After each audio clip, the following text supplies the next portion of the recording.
ஏமாந்தீங்களா? நான் உங்களை பயமுடுத்திட்டேனே.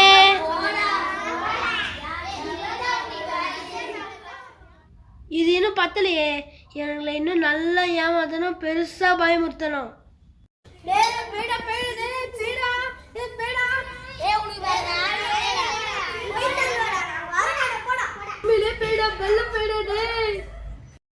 வெளிச்சத்துல பேய் வரும். இருட்டுல தாண்டா பேய் வரும்.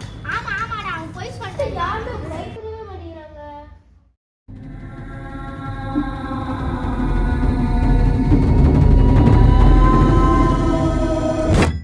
என்னை காப்பாத்துங்க, என்னை காப்பாத்துங்க.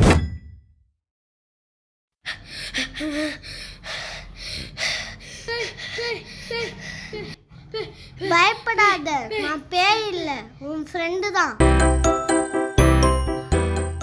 இனிமேல் யாரையும் இந்த மாதிரி ஏமாத்த கூடாது, ஓகேவா? சாரி ஃப்ரெண்ட்ஸ், இனிமேல் நான் யாருமே ஏமாற்ற மாட்டேன். சாரி, நான் இனிமேல் ஒழுங்கா இருக்கிறேன் ஃப்ரெண்ட்ஸ். நம்ம எல்லாரும் ஒண்ணா இருக்கலாம் ஃப்ரெண்ட்ஸ்.